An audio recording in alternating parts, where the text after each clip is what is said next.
My name is Sean Orrell and I'm the product manager at CareLineLive. I've been with the company just under 2 years now.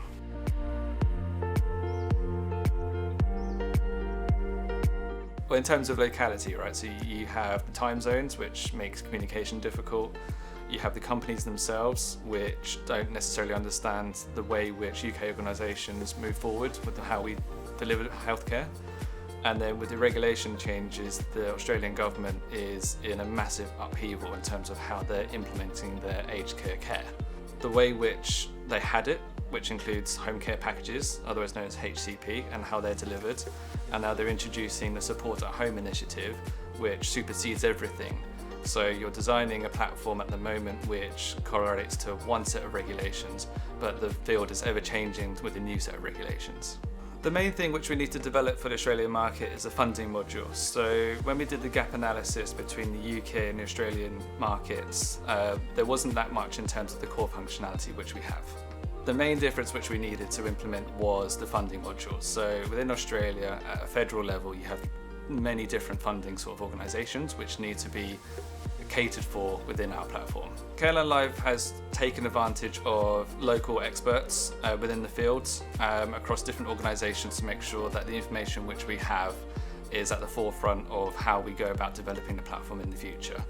So understanding the key sort of workflows which are implemented in the Australian market and understanding where we need to fulfil gaps in those workflows is how we're moving forward with those expertise.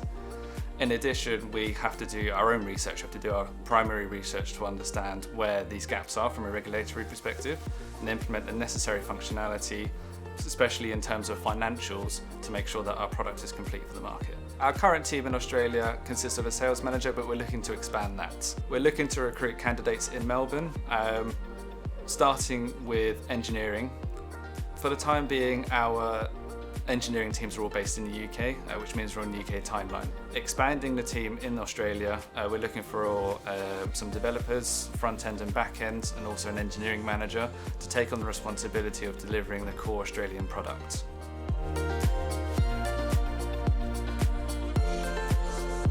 We're looking to fulfil a number of roles within the Australian market, which will enable us to deliver the same quality of service into the Australian market that we're renowned for here in the UK. It's not a new market, it's an established one, which is why we're looking to break into it. So in terms of why we're going out there, I'm keen to understand how they use our product now and how they'd like to use it in the future. I'm going out to Melbourne in March to attend a conference related to the ACPA and the Asian disability sector. I'm out there for 10 days, but 8 days including travel. And in terms of what I'm going to do in my spare time, there's two things which I've seen. So the first is they have a cow in a tree outside the stadium. It's like a landmark. I've got to go look at that. But also, if Josh allows me, the Formula One's there. I'm not there for the actual race, but I'm hopeful to go see a free practice on Friday if I'm allowed the afternoon off. I'm looking forward to seeing our customer base out there. We've had customers out there for a while who have used our product. Not necessarily to the full extent based on the limitations which we have, but they use our rostering and they really like the core functionality which we have in there. We understand that the aged and disability sector in Australia is incredibly mature.